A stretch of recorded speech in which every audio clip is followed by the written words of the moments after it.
Tonight, and we're proud that you guys could all come and join us for this really important foundation that Ben has started, and with the help of Jill and Jeff and the other partner we haven't met.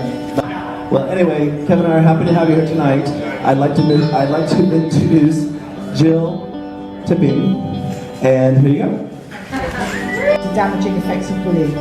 It's a huge problem that is global. And it's great to be here in this amazing place. And it's a shame it's raining, but what you need to realise is everywhere that Ben and I go, we take the rain and the cold because we're English, and that's what we do. Because we don't like the heat, because we get a bit wilty. So everywhere we go, it rains. It's just the way it is, I'm afraid. So I'm going to ask Ben, I'm going to introduce you to Ben, but I'm just going to tell you a little bit about him, because not everybody knows about Ben. Now, Ben is a World Cup winning rugby player who won part of the England team that won the World Cup down in Australia in 2003. Yes, that was just that. During his career, he played for England, his country, 57 times. So he has 57 caps to his name. And during that time, he scored 31 tries, which makes Ben the second top all-time try scorer for England.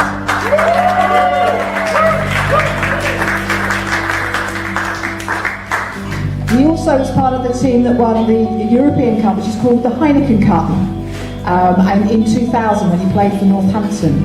And for several years was considered the best winger in the world. Did you know that? You probably didn't. So it gives me great pleasure. I've worked with Ben for 5 years now, and I've stood up alongside him all that time. So it gives me great pleasure to introduce him now. He retired in May this year, and he's now chairman of the Ben Cohen Stand-Up Foundation, the very first anti-bullying foundation in the world. So please welcome Ben Cohen.mov. But the common question I get asked, why am I doing this? And to be a very quick overview of why I do it, and I'll tell you a great story I've got about the royal family for you, to try and consider everybody. Basically, my dad, very personal to me, the rock of my family, my dad was brutally murdered in 2000, protecting an employee at a nightclub that we owned, and he was brutally attacked, and bitten across the face and by 5 guys, and it tore our family apart. And it's my mum found it very hard. Obviously, she lost the father of her children, a lover and a husband, and so they've been together 35 plus years. And she tried to commit suicide twice, and it was through the everlasting emotional damage that they caused. And I used that anger to become the best winger in the world, and to win a World Cup, even despite New Orleans Saints trying to pull me away before the World Cup. I have to say no. Basically, in 2007, Jill gave me a call and said, "There's a Facebook page on Facebook, the fan site is set up in honour of you." And I said, "Are you sure? Because you sure it's for me?" She goes, "Yeah, it's 37,000 people on it." And I said, "Really? Bloody hell, are you sure?" Obviously, it's 37,000 people on it, but you didn't think it's for you. So then Jill told me, says, "You'll like this though, Ben, because they're all men." And I was like, "Oh right, okay, that's interesting." And the guy who set it up was a guy called Laurent out in Paris, and he handed it over to Jill because he felt like he had done enough, and he really wanted to pass on, his little bit of a legacy to us. And all the emails and information we got with that, and all the terrible stories of people's bullying, and some, the unthinkables happened, and parents are not been very supportive, have been outed, and haven't got the friends to support them. And for me, I've got 2 of my very good friends, Rob and Will, who my wife's and I's best friends, who keep horses at half pace and are gay, and my cousins are lesbian. We're in that nightclub industry where we're very inclusive. And not only that, I was a sportsman in a sport of rugby where it's very inclusive anyway. And of all shapes and sizes, still hanging outside. And it was, for me, I'm in a privileged position to do so.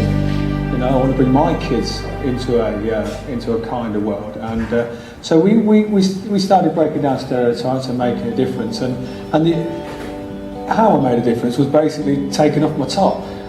Basically, my passion for rugby wasn't dying, but I was starting to say, you know, I could carry on playing rugby for 2 or 3 more years, and I had a really good season on Player of the Year, and I decided that rugby wasn't really that burning desire to get my boots on every day and start going training and playing, and I really wanted to do more and create something special within the LGBT community, and create a movement. You know, drive a cultural change and create a brand that could really break down stereotypes globally. You know, bullying is a global issue, and so we decided to set up a foundation, and in May, and we've done that. We've managed to create a movement and drive cultural change and make a big noise about it, and the brand with Nike, and we do a lot of it now with another computer company, which is in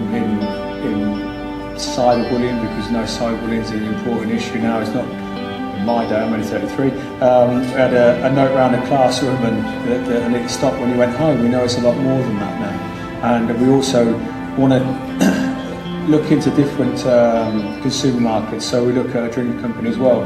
So there are different avenues we can really create revenue into our foundation. But we're in Ireland next year, we're in Australia, and possibly South Africa. So we're going all over the world, and we are really making a difference. So thank you very much for coming along tonight. And I know the traffic was bad. Where did that come from? It took me an hour to get a mile. Jeez. And I know it's your Friday night, and you've probably got things back up. Thank you very much for coming along. So I have a story.